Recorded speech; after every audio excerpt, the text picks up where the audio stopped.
최근 다룬 주제입니다. 그런데 다시 또 본문을 맞이하게 돼서 다시금 다루게 됩니다. 어떤 주제입니까? 세속적인 지도자와 주님을 닮은 신앙적인 지도자가 서로 차이점이 있다는 것입니다. 다시 한번 살펴보겠습니다. 복음서를 우리가 자주 대하는 것은 대단히 좋은 일이라고 생각합니다. 새벽에 마태복음을 다루고 있고요, 또 수요일에는 누가복음을 다루고 있습니다. 최근 함께 다루고 있다 보니까 내용이 겹치는 부분들이 있습니다. 분명 마태복음하고 누가복음은 다릅니다. 그럼에도 불구하고 이렇게 비슷한 주제가 이렇게 반복해서 나오고 있는데요. 이후에 이제 요한복음을 다루게 되면은 조금 더 색다르면서 복음서 전체 무엇이라고 표현해야 될지 모르겠습니다. 퍼즐이 맞춰진다고 하기는 너무 과한 표현인 것 같고, 완성도가 높아진다, 적절한 표현이 잘 떠오르지 않습니다. 아무튼 복음서를 다 다루게 되면 더 풍성해지고 완전해지리라고 생각을 합니다. 예수님 말씀의 요점은 바리새인들과 서기관들이 가르치는 것과 행하는 것이 일치하지 않는다, 언행일치가 되지 않는다, 이런 요점이라고 이해가 됩니다. 그렇기 때문에 저들이 가르치는 것은 너희가 받되 저들의 행함은 따르지 말아라, 이런 말씀을 하셨습니다. 2절 이하를 우선 읽어드리겠습니다. 서기관들과 바리새인들이 모세의 자리에 앉았으니 그러므로 무엇이든지 그들이 말하는 바는 행하고 지키되 그들이 하는 행위는 본받지 말라. 그들은 말만 하고 행하지 아니하며 라고 말씀하십니다. 이전에 말씀하셨던 산상수훈의 주님의 가르침과도 일맥상통한다고 생각합니다. 주님의 그 가르치심 중에 한 중요한 대목은 너희 의가 서기관과 바리새인들의 의보다 낫지 않으면 천국에 들어가지 못하리라고 하신 것이 있었죠. 그 말씀의 뜻은 무슨 뜻입니까? 너희들이 율법주의라는 외식에 빠지기 쉽다. 그러므로 마음의 거룩을 추구하는 일에 힘쓰라. 이것이 요점이라고 생각합니다. 조금 더 자세하게 말하자면 마음속의 분노를 다스려라, 또 마음속의 음행을 다스려라, 이것과 싸워서 이기는 것을 추구하라. 주님의 이 말씀을 생각해 볼 때 인간은 아무래도 죄에 연약합니다. 그래서 또 쓰러질 수밖에 없습니다. 그렇지만 마음의 성결을 위해서 계속해서 싸워나가는 사람하고 아예 포기하고 무방비 상태로 방임하는 사람하고는 큰 차이가 있다고 생각합니다. 어떤 태도가 주님의 가르침과 일치합니까? 연약하지만 계속해서 싸우는 사람입니다. 선한 싸움을 해나가는 사람입니다. 심령의 성결을 위해서요. 그래서 마음에서 승리를 추구하라, 이것이 주님의 가르침이라고 생각을 합니다. 바리새인들의 문제점이 오늘 주님의 거론하신 부분에 나오는데요, 그것은 그들이 쉽게 외식에 빠진다는 것입니다. 4절을 보게 되면요, 율법의 그 구약 율법을 요약하면은 하라는 계명과 하지 말라는 계명이 615개라고 하지 않습니까? 그런데 이 율법 조항을 더 잘게 쪼개서 바리새인들과 서기관들은 그것을 발전시켜서 율법주의라고 하듯이 그 더 세세한 세부 사항을 체계로 만들었습니다. 그런데 지금 주님 말씀하시듯이 자기들도 다 지킬 수 없는 그런 무거운 것들이었습니다. 예를 들어서 몇 발자국 이상 가면 안식일에 일하는 것을 범한 것이다 라든지, 무엇을 하면 그러니까 예를 들어서 의사가 환자를 고칠 때 어떻게 하면 고치는 것이고, 어떻게 하면 일을 한 것이고, 어떻게 하면 안 한 것이고, 이렇게 세세하게 따졌습니다. 그런데 자신들도 다 지키지 못할 만큼 무거운 것이었습니다. 그래서 사람들에게 부과해서 무거운 짐을 지웠다는 것입니다. 자, 이것을 오늘날 우리가 행해 나가는 신앙에 적용시켜 본다면요, 우리도 마찬가지로 율법주의에 빠지기 쉽습니다. 예를 들면은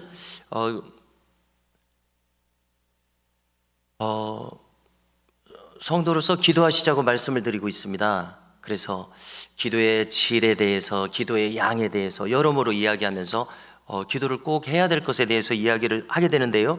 그런데 이 가닥 잘못하면 기도하라는 것이 율법이 되기가 쉽습니다. 또 말씀을 가까이 하시자고 말씀을 드리고 있고, 그것이 마땅히 성도가 또 가져야 할 자세죠.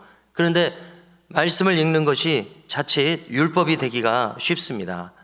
자, 우리가 지금까지 신앙생활 해올 때 모든 것이 다 기계적으로 되지 않는 것을 경험합니다. 인간은 그렇게 완벽하게 지어지지 않았습니다. 그렇지만 다만 추구하는 사람과 아예 하지 않는 사람은 또 큰 차이가 있습니다.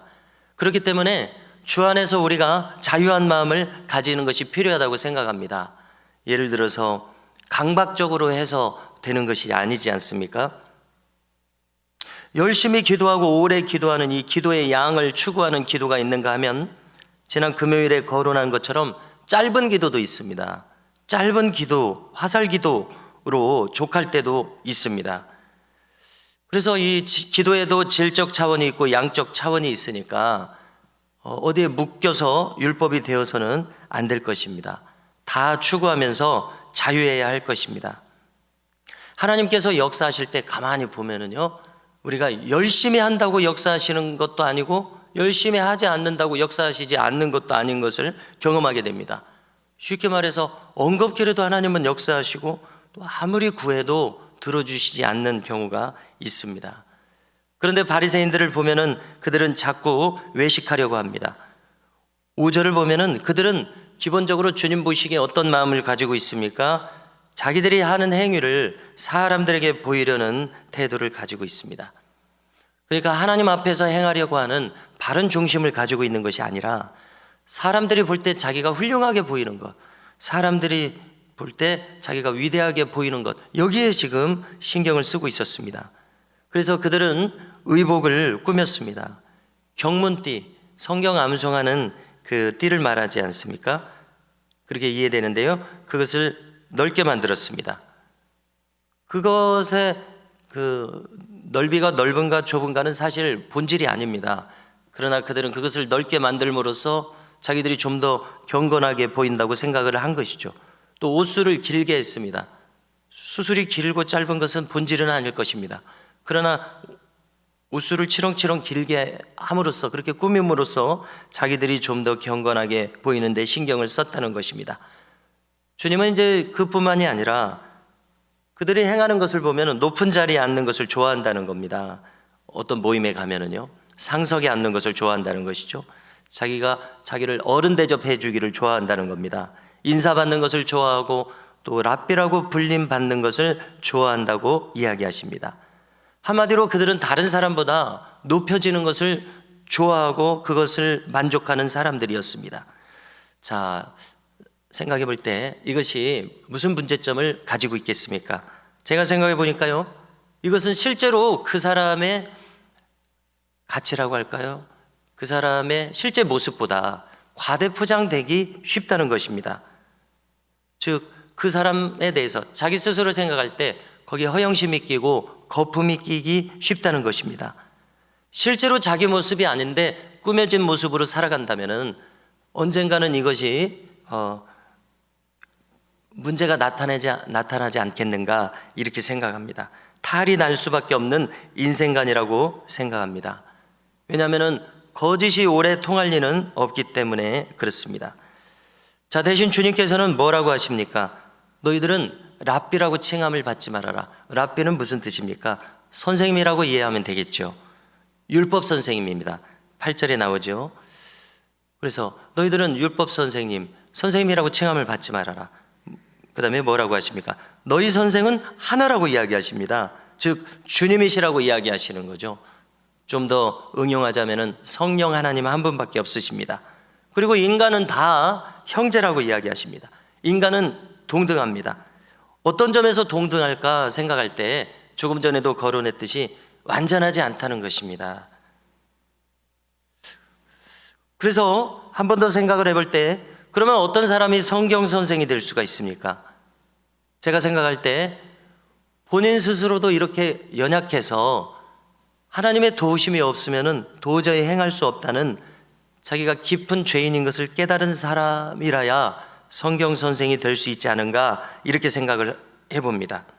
이런 깨달음과 체험이 없이는 성경 선생이 될 수 없을 것이라고 생각을 하게 됩니다.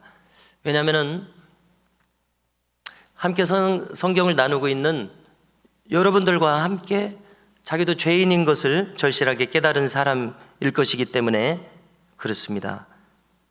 그래서 다른 분들보다 우월한 입장에서는 성경 선생이 되기 어려울 것입니다. 자기 스스로 부족하고 죄된 인생에 불과하다는 것을 깨달은 사람, 겸손함과 부족함을 깨달은 사람이라야 성경 선생이 될 수 있을 것이라고 생각합니다. 내용을 계속 진행해서요, 또 땅에 있는 자를 아버지라고 하지 말라 말씀하십니다.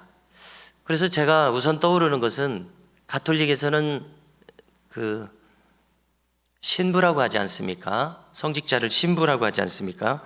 이걸 영어로 바꾸면은 father라는 말을 씁니다. father라는 말은 아버지라는 말입니다. 우리도 종종 목회자를 영의 아버지라고 부릅니다.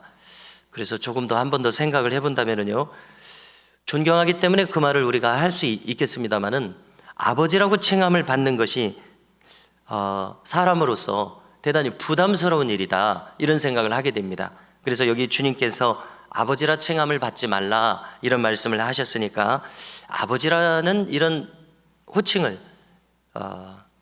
붙이지 않는 것이 좋지 않겠는가. 그런데 이제 신부라는 호칭을 하면서 우리말로는 신부라고 번역을 했습니다만, 거기 이제 아비부자가 들어있지 않습니까? 그래서 예수님이 직접 하지 말라고 하셨는데 왜 하게 됐는지 참 의문입니다. 잘한 일은 아닐 것이다, 이렇게 생각을 하게 됩니다. 뭐라고 붙여서 말씀하십니까? 너희의 아버지는 한 분이시니 곧 하늘에 계신 이시니라 말씀하십니다. 북한 공산주의자들도 한번 생각해 보십시오. 자기들 수령을 어버이라고 부르게 하지 않습니까? 자, 이건 명명백백하게 그릇된 일이죠. 또 10절에 가면은 지도자라고 칭함을 받지 말라고 하십니다. 우리가 교육자를 교육 지도자라고 하고, 또 앞에서 이끄는 사람을 지도자라고 합니다. 지도자라고 하는데요, 아무튼 주님은 지도자라고 칭함을 받지 말라고 하십니다. 왜 그런지 들어보십시오. 너희의 지도자는 한 분이시니 곧 그리스도시니라. 이 이유를 대시고요, 지도자의 본질을 주님께서 보여주셨습니다. 그것은 섬기는 자의 모습입니다. 주님은 십자가를 지셔서 생명을 버리셨죠. 그것은 우리를 위한 지극한 섬김이셨다고 믿습니다. 온갖 병든 자를 고쳐주셨습니다. 또 제자들의 발을 씻겨주셨습니다. 주님은 겸손한 대로 내려가서 섬기는 모습을 보이셨습니다. 그러므로 11절에서 결론처럼 말씀하십니다. 너희 중에 큰 자는 너희를 섬기는 자가 되어야 하리라. 자기를 높이는 자는 낮아지고 자기를 낮추는 자는 높아질 것입니다. 이처럼 주님의 가르침은 겸손과 섬김에 있습니다. 교만과 군림하는 태도는 그리스도를 닮은 태도가 아닙니다. 거기서는 지도력이 나타날 수 없습니다. 참된 지도력은 종의 도로서 나타납니다. 그러므로 믿음을 가지고 살아가는 우리 모두가 이 주님의 가르치심을 따라서 섬김의 도로서 행하실 수 있기를 주님의 이름으로 축복합니다.